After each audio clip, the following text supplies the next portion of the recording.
मैं अलीरशद आज़मी, आप देख रहे हैं INA न्यूज़। दोस्तों और साथियों, नाजरीन कराम की मांग पर आज हम लेकर आए हैं खुतबा ईद उल फित्र, जो कि जामतुल फलाह बिलरियागंज की मस्जिद जहां ईद की नमाज अदा की गई।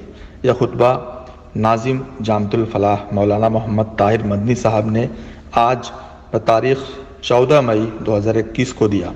लीजिए, पेश खिदमत है।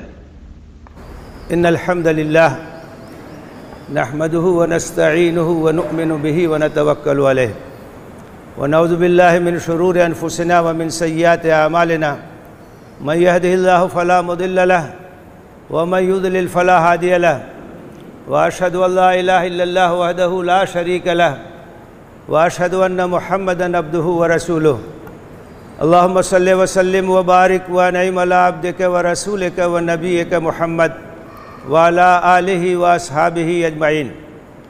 या अय्युहल्लज़ीना आमनू तक़ुल्लाह हक़्क़ तुक़ातिह वला तमूतुन्ना इल्ला व अंतुम मुस्लिमून।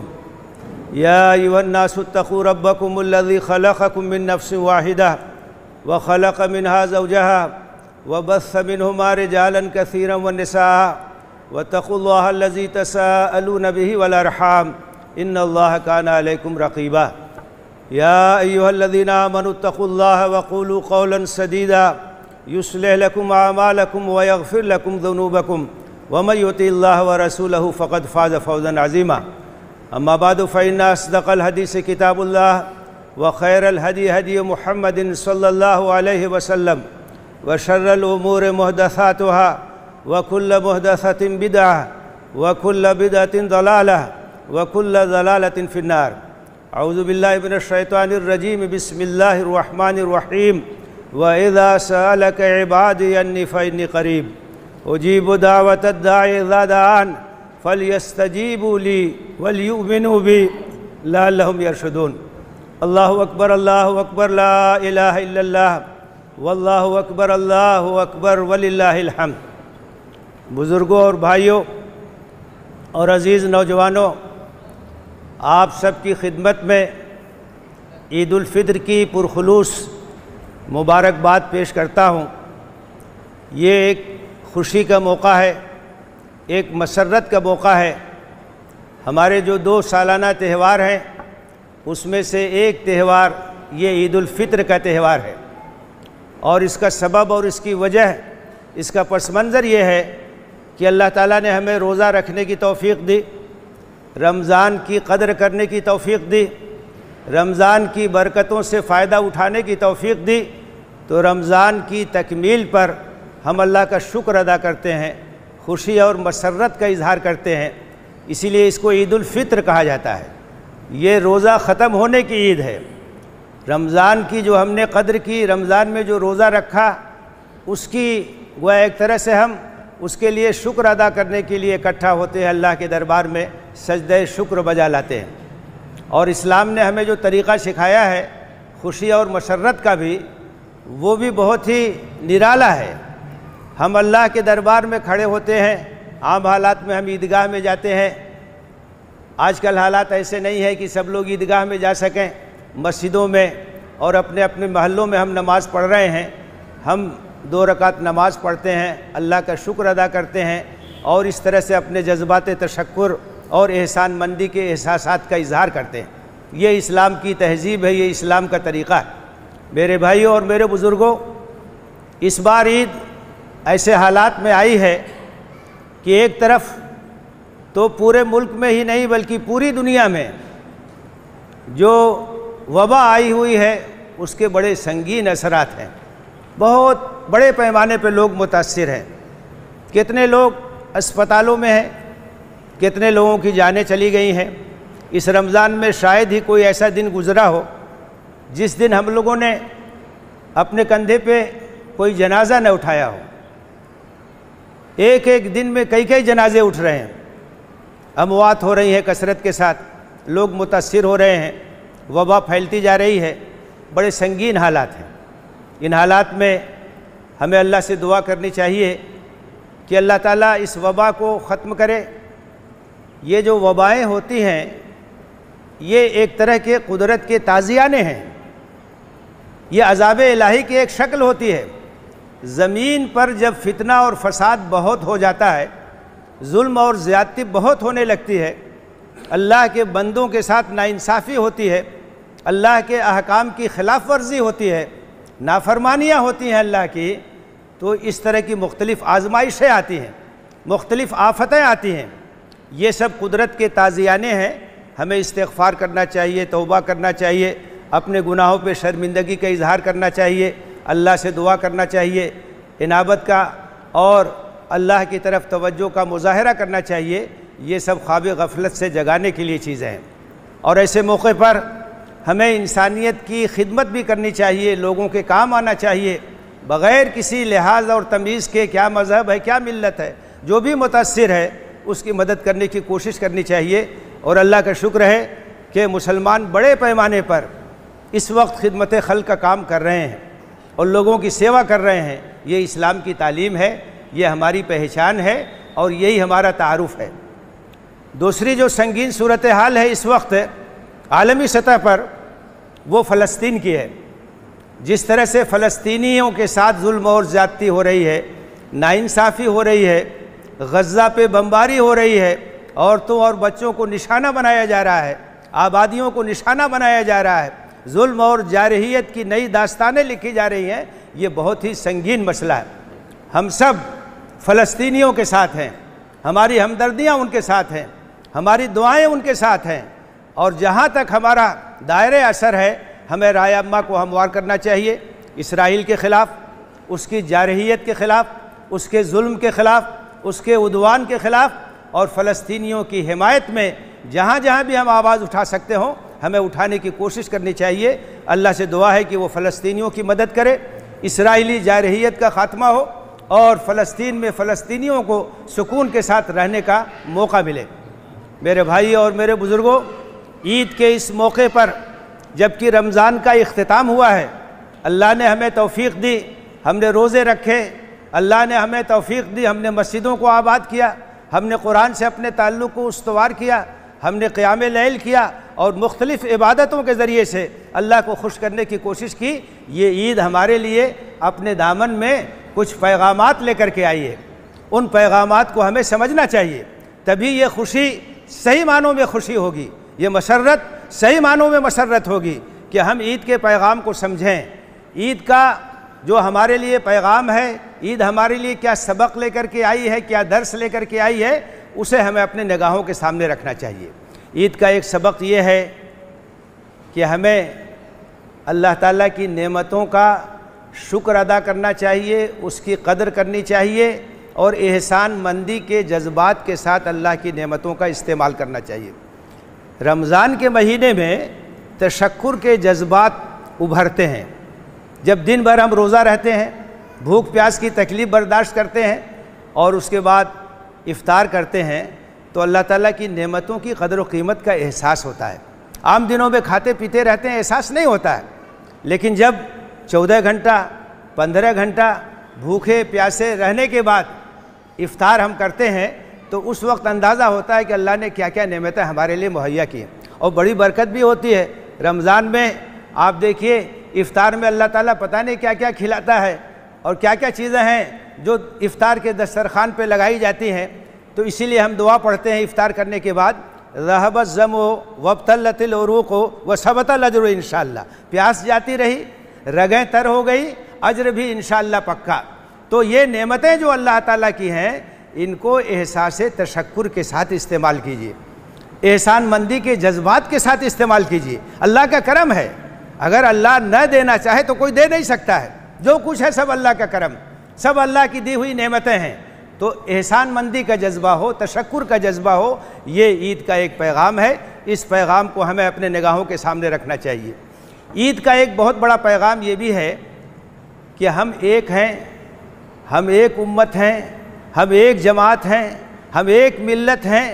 हमारे दरमियान इत्तेहाद और यकजहती होनी चाहिए, हमारे दरमियान महब्बत और भाईचारा होना चाहिए, हमारे दरमियान नज़्म और डिसिप्लिन की स्पिरिट होनी चाहिए। आप देखिए, रमज़ान में सब लोग एक साथ सहरी करते हैं, सब लोग सहर के वक्त उठते हैं, एक साथ इफ्तार करते हैं।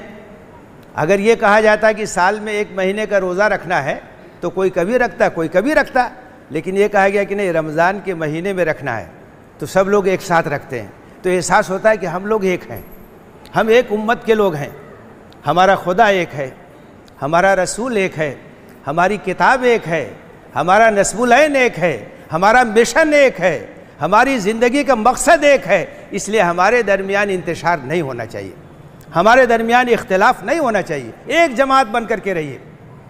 मनफात एक है इस कौम की, नुकसान भी एक ही सबका नबी, दीन भी, ईमान भी एक, हरम पाक भी, अल्लाह भी, कुरान भी एक। क्या बड़ी बात थी होते जो मुसलमान भी एक।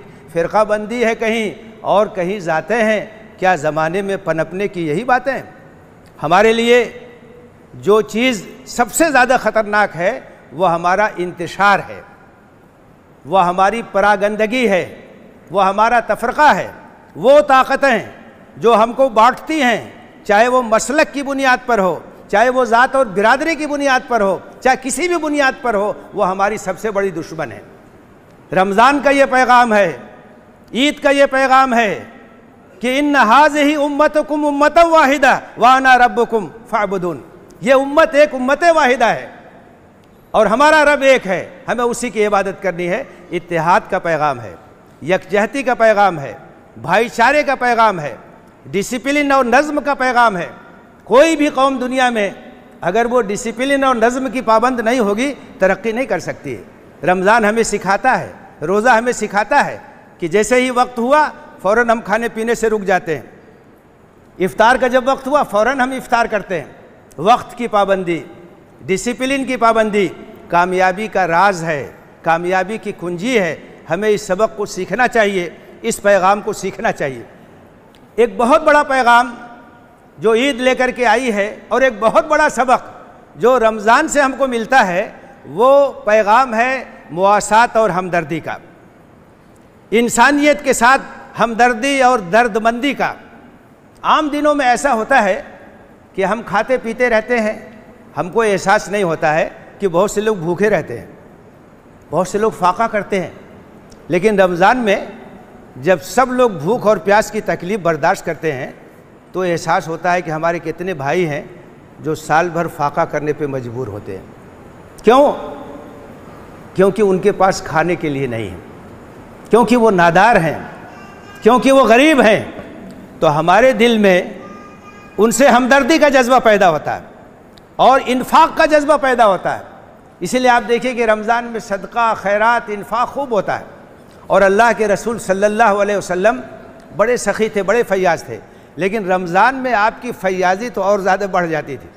हदीस में आता है कि रमज़ान में हर रात में जिब्रील अलैहिस्सलाम आते थे और नबी सल्लल्लाहु अलैहि वसल्लम के साथ बैठ कर के कुरान का मुज़ाकरा होता था। नबी सल्लल्लाहु अलैहि वसल्लम उनको सुनाते थे, वो नबी सल्लल्लाहु अलैहि वसल्लम को सुनाते थे। तो उसकी वजह से आपकी खुशी बहुत बढ़ जाती थी और बहुत ज़्यादा आप फैयाज हो जाते थे। कोई आपके दरवाजे से खाली हाथ नहीं जाता था। तो रमज़ान का एक सबक है मुआसात और हमदर्दी, गरीबों के साथ हमदर्दी, मोहताजों के साथ हमदर्दी, समाज के कमज़ोर तबक़ात के साथ हमदर्दी। ये इस्लाम की बहुत बड़ी तालीम। सूरह बकरा की एक बड़ी जामे आयत है जिसमें बिर और वफ़ादारी और नेकी की हकीकत बयान की गई है, जिसका आगाज़ होता है लैसल बिर्रो अन तुवल्लू वुजूहकुम क़िबलल मशरिक़ वल मग़रिब, कि नेकी और वफ़ादारी इस बात का नाम नहीं है कि तुम्हारा चेहरा मशरिक़ की तरफ है कि मग़रिब की तरफ। उसके बाद बताए कि नेकी क्या है, वफ़ादारी क्या है। सबसे पहले ईमानियात का ज़िक्र है और उसके बाद जो ज़िक्र है वो इन्फाक का ज़िक्र है। व आतल माल अला हुब्बिही ज़विल क़ुरबा वल यतामा वल मसाकीन, कि नेकी उन लोगों की नेकी है जो अपने महबूब माल को देते हैं अल्लाह के बंदों को, रिश्तेदारों को, गरीबों को, यतीमों को, मुसाफिरों को, मोहताजों को, ज़रूरतमंदों को। तो ये इन्फाक का पैगाम, हमदर्दी का पैगाम, मुआसात का पैगाम, ये रमज़ान का एक बहुत बड़ा पैगाम है, ईद का एक बहुत बड़ा पैगाम है। मुसलमान की पहचान ये होनी चाहिए कि वो लोगों का हमदर्द होता है। मुसलमान की पहचान ये होनी चाहिए कि वो लोगों की मदद करता है। आज के इस नाजुक दौर में जबकि महामारी आई हुई है और लोग परेशान हैं, तवज्जो के लिए मोहताज हैं, उनकी मदद होनी चाहिए, उनकी खिदमत होनी चाहिए। बढ़ चढ़ करके इसमें हमें लोगों का हाथ बटाना चाहिए, इसमें काम आना चाहिए, खिदमत खल्क के काम में एक दूसरे से आगे बढ़ने की कोशिश करनी चाहिए। याद रखिए, अल्लाह ताला को खुश करने का बहुत बड़ा ज़रिया ये है कि हम लोगों के काम आएँ। क़यामत के दिन अल्लाह ताला पूछेगा कि इब्ने आदम, मैं भूखा था, तुमने मुझे खाना नहीं खिलाया।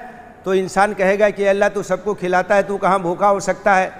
तो अल्लाह ताला कहेगा मेरा फला बंदा भूखा था, तुम्हारा पड़ोसी भूखा था, अगर तुम उसे खिलाते तो मुझे उसके पास पाते। अल्लाह ताला कहेगा कि मैं बीमार था, तुमने मेरी इयादत नहीं की, मिजाज पुरसी नहीं की। बंदा कहेगा अल्लाह तू सबको शिफा देने वाला है, तुझे बीमारी कहाँ लग सकती है। तो अल्लाह ताला कहेगा कि तेरा पड़ोसी बीमार था, तेरे मोहल्ले का फला आदमी बीमार था, तेरे गांव का फला आदमी बीमार था, अगर तुमने उसकी इयादत की होती, मिजाज पुरसी की होती, मुझे उसके पास पाते। ये खिदमत खल्क का मकाम है इस्लाम में। काम आइए लोगों के, खिदमत कीजिए लोगों के, हमारी पहचान हो। ये ईद का एक बहुत बड़ा पैगाम है, इस पैगाम को हमें याद रखना चाहिए। और एक जो अहम तरीन पैगाम है इस ईद का और रमज़ान का, वो ये है कि कुरान से हमारा ताल्लुक़ उस्तवार और मजबूत होना चाहिए। आप जानते हैं रमज़ान वो महीना है जिसमें कुरान मजीद का नुज़ूल हुआ। शहर रमज़ान अल्लज़ी उन्ज़िल फ़ीहिल कुरान, रमज़ान का महीना वो महीना है जिसमें कुरान मजीद का नुज़ूल हुआ। तो ये कुरान मजीद की सालगिरह है, सालगिरह का महीना है। तो कुरान से हमें अपने ताल्लुक़ को उस्तवार करना चाहिए, कुरान से हमें ताल्लुक़ को मजबूत करना चाहिए। मेरे भाइयों, मेरे बुज़ुर्गों, अज़ीज़ नौजवानों, इस बात को याद रखिए कि उम्मत मुस्लिमा का मुस्तक़बिल कुरान मजीद के साथ वाबस्ता है। अगर हमने कुरान मजीद का हक़ अदा किया तो अल्लाह की ताईद और नुसरत हमारे साथ होगी और हम सरबलंद होंगे। और अगर हमने कुरान मजीद का हक़ नहीं अदा किया तो अल्लाह की ताईद से महरूम होंगे और दुनिया में भी रुसवा होंगे और आखिरत में भी अल्लाह की पकड़ से हमको कोई बचा नहीं सकेगा। क़यामत में रसूल ये शिकायत करेगा, वक़ाल रसूल या रब्बे इन्न कौमी इत्तख़ज़ू हाज़ल कुरान महजूरा। रसूल कहेगा कि है मेरे रब, मेरी कौम के लोगों ने इस कुरान को पसे पुश्त डाल दिया था, ताकों में सजा के रख दिया था। इस किताब को उठाने की तौफीक नहीं होती थी, इसको पढ़ने की तौफीक नहीं होती थी, इसको समझने की तौफीक नहीं होती थी, इस पर अमल करने की तौफीक नहीं होती थी, इसके पैगाम को आम करने की तौफीक नहीं होती थी। उस वक्त हम कोई जवाब नहीं दे पाएंगे। तो मेरे भाइयों, मेरे बुज़ुर्गों, ये ईद का पैगाम है, ये रमज़ान का पैगाम है कि कुरान से अपने रिश्ते को मजबूत करो, कुरान से अपने ताल्लुक़ को उस्तवार करो, कुरान की मोहब्बत अपने दिल के अंदर पैदा करो, कुरान से शगफ़ होना चाहिए। जिस दिन कुरान न पढ़े उस दिन हमें बेचैनी होनी चाहिए। रोज़ाना कुछ न कुछ वक्त कुरान के लिए दीजिए, कुरान पढ़ने के लिए, कुरान की तिलावत के लिए और कुरान के मुताले के लिए। कुरान का तर्जुमा पढ़िए, कुरान की तफसीर पढ़िए, कुरान का जहाँ मुताला हो वहाँ शिरकत कीजिए, दरस कुरान के प्रोग्राम में शिरकत कीजिए, कुरान को समझिए। कुरान समझने के लिए है, अमल करने के लिए है, ज़िंदगी में उतारने के लिए। हर लफ्ज़ को सीने में बसा लो तो बनो बात, ताकों पे सजाने को ये कुरान नहीं है। कुरान सीने में उतारने के लिए, कुरान किरदार में ढालने के लिए है, कुरान अमल करने के लिए है। कुरान से अपने रिश्ते को मजबूत कीजिए, अपने बच्चों के रिश्ते को मजबूत कीजिए, नौजवानों के रिश्ते को मजबूत कीजिए। कुरान हमारी प्यास बन जाए, हमारी ग़िज़ा बन जाए। व कज़ालिका वहयना इलैका रूहम मिन अमरिना, कुरान को रूह कहा गया है, ज़िंदगी कहा गया है। कुरान के बग़ैर ज़िंदगी नहीं है, कुरान के बग़ैर इंसान ज़िंदा नहीं है, इंसान मुर्दा है। तो इस कुरान से हमने अपने रिश्ते को कमज़ोर कर लिया है, इसलिए अल्लाह की ताईद से हम महरूम हैं। कुरान के हामिल बनिए। रमज़ान का महीना इसलिए आता है कि हमको कुरान का हामिल बनाए, कुरान से हमारे रिश्ते को मजबूत करे और इस कुरान के पैगाम को लेकर के उठिए। मेरे भाइयों और मेरे बुज़ुर्गों, याद रखिए, कुरान वो निशानी है जो नबूवत मोहम्मदी की दलील है। अल्लाह के रसूल सल्लल्लाहु अलैहि वसल्लम की नबूवत की दलील ये कुरान मजीद है और क़यामत तक इसकी हिफाजत का ज़िम्मा अल्लाह ताला ने लिया है। पूरे एतमाद के साथ और पूरे कॉन्फिडेंस के साथ आप कुरान को लेकर के उठिए, लोगों के सामने जाइए और ये कहिए कि अल्लाह का पैगाम है, ये तुम्हारे लिए भी है, ये मेरे लिए भी है। ये एक अमानत है जो तुम्हारी है, मैंने पहुँचाने में कोताही की, मैं माज़रत ख़्वाह हूँ। ये तुम्हारी किताब है, इसको पढ़ो, इसका खिताब तुमसे है, तुम्हारी हिदायत के लिए है, रसूल तुम्हारे हैं, कुरान तुम्हारा है, रब तुम्हारा है, दीन तुम्हारा है। मेरी तो जो जिम्मेदारी थी पहुंचाने की थी, मैंने तुम तक पहुंचाया। कुरान के पैगाम का कोई मुकाबला नहीं कर सकता है, कुरान की दावत का कोई मुकाबला नहीं कर सकता है। अल्लाह के रसूल सल्लल्लाहु अलैहि वसल्लम ने कुरान के ज़रिए से दावत का काम किया। अल्लाह के रसूल सल्लल्लाहु अलैहि वसल्लम के सहाबा ने कुरान के ज़रिए से दावत का काम किया। आपको मालूम है, जब मदीने से कुछ लोग आए, मक्का मुसलमान हुए, उन्होंने दरख्वास्त की कि अल्लाह के रसूल एक दाई हमारे साथ भेज दीजिए, मदीने में चल के वो काम करेगा। नबी सल्लल्लाहु अलैहि वसल्लम ने इंतखाब किया किसका? एक नौजवान का इंतखाब किया। तारीख़ में उसका नाम मुसाब इब्न उमैर रज़ियल्लाहु ताला अन्हु के नाम से जाना जाता है। वो एक नौजवान थे और उनकी ज़िंदगी एक नमूने की ज़िंदगी थी। इस्लाम लाने से पहले बहुत ही नाजो न्याम में पले थे। उनकी वालिदा बड़ी मालदार थी और बड़ी नेमतों में उनको पाला था, लेकिन जब मुसलमान हो गए हर चीज़ से महरूम हो गए, तमाम चीज़ों से महरूम कर दिए गए। हर कुर्बानी दिया उन्होंने। एक दिन अल्लाह के रसूल सल्लल्लाहु अलैहि वसल्लम के पास आए इस हाल में कि उनके बदन पर जो कपड़ा था उसमें पैबंद लगे हुए थे। अल्लाह के रसूल सल्लल्लाहु अलैहि वसल्लम की आंख से आंसू जारी हो गए। आपने कहा कि यही नौजवान है कि मक्के में इससे अच्छा कपड़ा कोई नहीं पहनता था। जिस गली से गुजरता था वो खुशबू की वजह से मुअत्तर हो जाती थी। लोग जानते थे कि यहाँ से मुसहब का गुज़र हुआ। लेकिन इस्लाम की वजह से, अल्लाह और रसूल से मोहब्बत की वजह से आज इनका ये हाल है। तो नबी सल्लल्लाहु अलैहि वसल्लम ने उनका इंतखाब किया, उनको मदीना भेजा और साल भर में उन्होंने मदीने के एक एक घर में इस्लाम की दावत पहुंचा दी, इस्लाम की रोशनी पहुंचा दी कुरान के ज़रिए से। उनको मुक़री कहा जाता था, कुरान पढ़ाने वाले, कुरान की तालीम देने वाले, कुरान पढ़ के सुनाते थे और उसके ज़रिए से लोगों का दिल जीतते थे। और नतीजा ये हुआ कि अगले साल वहाँ से बहुत बड़ा काफ़िला आया, 70 से ज़्यादा लोग आए, बैअत अक़बा हुई, उसके बाद हिजरत का फ़ैसला हुआ और अल्लाह के रसूल और सहाबा मदीना मुंतकिल हुए। एक नौजवान की मेहनत थी। मुअर्रिख़ीन ने लिखा है कि बाकी शहर तो असलहे से फ़तह हुए, वलाकिन्नल मदीना फ़ुतिहत बिल कुरान, मदीना कुरान से फ़तह हुआ। मेरे भाइयों, कुरान के ज़रिए से आप शहरों को फ़तह कर सकते हैं, कुरान के ज़रिए से आप दिलों को मुसख्खर कर सकते हैं, कुरान के ज़रिए से आप कौमों को फ़तह कर सकते हैं। कोई मुकाबला नहीं कर सकता है। कुरान की दावत, कुरान का पैगाम, कुरान के दलाइल, उसका कोई मुकाबला नहीं कर सकता है। कुरान के ख़िलाफ़ जो इल्ज़ामात लगाए जाते हैं, नबी सल्लल्लाहु अलैहि वसल्लम के ख़िलाफ़ जो इल्ज़ामात लगाए जाते हैं, उसकी वजह यही है कि लोग जानते हैं कि अगर पुरअमन माहौल में कुरान को पढ़ने का मौका मिलेगा लोग मुतासिर हो जाएंगे। तो इस पैगाम को लेकर के उठिए। ये ईद का पैगाम है, ये रमज़ान का पैगाम है। हामिल कुरान बनिए, कुरान हमारी पहचान हो, हमारे नौजवानों की पहचान हो। कुरान के हल्क़े कायम कीजिए, कुरान का मुताला कीजिए, कुरान की आवाज़ हमारे घरों से आए, हमारी मजलिसों से आए, कुरान हमारी दिलचस्पी बन जाए, कुरान हमारी ज़िंदगी बन जाए, कुरान हमारा किरदार बन जाए, कुरान हमारा अखलाक बन जाए। उस दिन हालात बदल जाएंगे।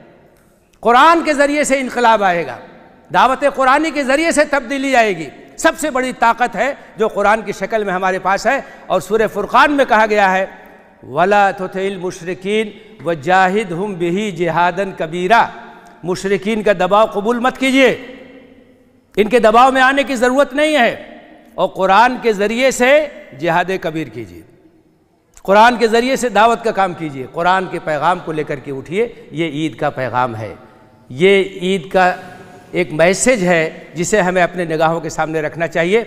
और ये भी पैगाम है जहाँ कुरान मजीद में आयत सियाम है, सियाम के अहकाम हैं, वहाँ दरमियान में एक आयत है, वो है वैज़ा सालक इबादी अन्नी फ़इन्नी करीब, मेरे बंदे मेरे बारे में पूछें तो उनसे कह दो कि मैं उनसे बिल्कुल करीब हूँ।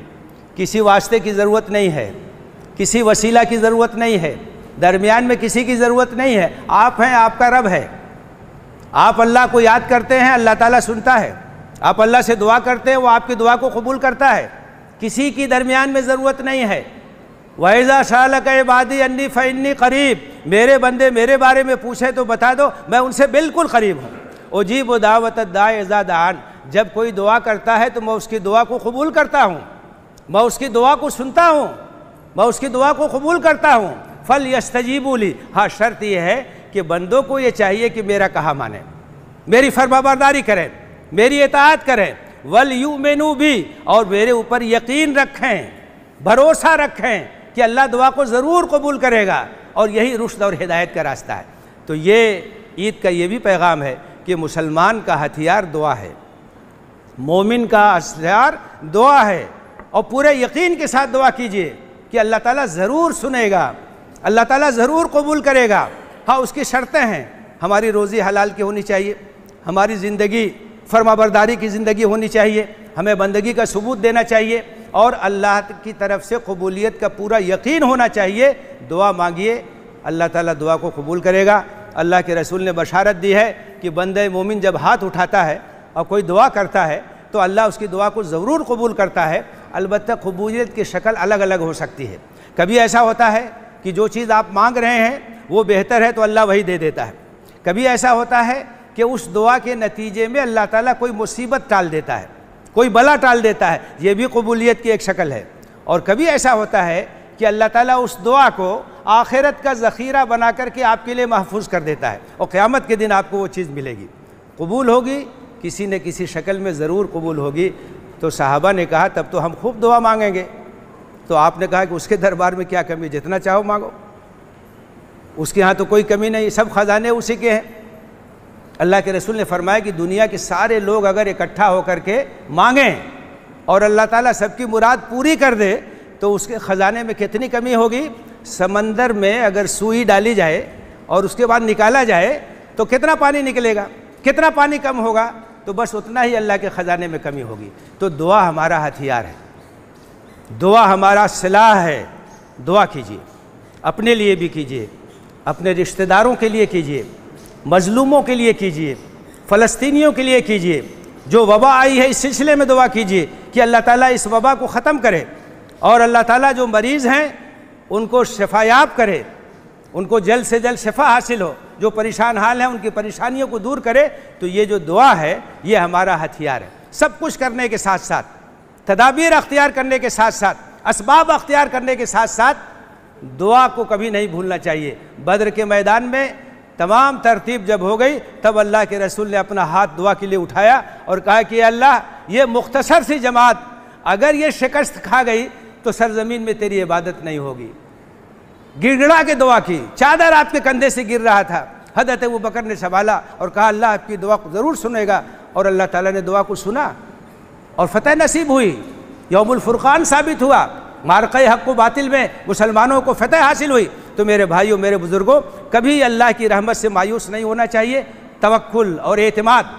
और एक बात याद रखिए, आज बहुत से लोग जो मुतासिर हो रहे हैं उसकी वजह यह है कि वो हिम्मत हार गए, हौसला हार गए, नफसानी लिहाज से, नफ्सियाती लिहाज से, साइकोलॉजिकल लिहाज से वो डरे हुए हैं। उसकी वजह से उनकी क़ुव्वत मुदाफ़ियत कम हो गई। अपने अंदर हौसला पैदा रखें, एतमाद पैदा कीजिए। अल्लाह के फ़ैसले के बगैर कुछ नहीं होता है। सेहत और बीमारी सब कुछ अल्लाह के हाथ में है। अल्लाह बचाना चाहे कोई आपको नुकसान नहीं पहुंचा सकता है। एतमाद पैदा कीजिए, भरोसा पैदा कीजिए, खुद एतमादी के साथ हालात का मुकाबला करने की कोशिश कीजिए। तो ईद के इन पैगामात को याद रखिए, एक दूसरे को पुरखुलूस मुबारकबाद दीजिए, इस बात की दुआ कीजिए कि अल्लाह ताला हमारी इबादतों को कबूल फ़रमाए, हमारे रोज़ों को कबूल फ़रमाए, हमारी नमाज़ों को कबूल फ़रमाए, हमारी दुआओं को कबूल फ़रमाए, सदक़ात और खैरात को कबूल फ़रमाए। और अल्लाह हमें इस बात की तौफ़ीक़ दे कि रमज़ान के बाद भी हम नेकी के रास्ते पर इस्तिक़ामत के साथ चलें, हम मस्जिदों को आबाद रखें, हम कुरान से अपने ताल्लुक़ को कायम रखें, हम अल्लाह से मोहब्बत का सबूत देते रहें। आमीन। व आखिरु दावाना अल्हम्दुलिल्लाहि रब्बिल आलमीन। आप अगर YouTube पर देख रहे हैं तो हमारे चैनल को सब्सक्राइब करें, और अगर Facebook पर देख रहे हैं तो हमारे चैनल को फॉलो करें।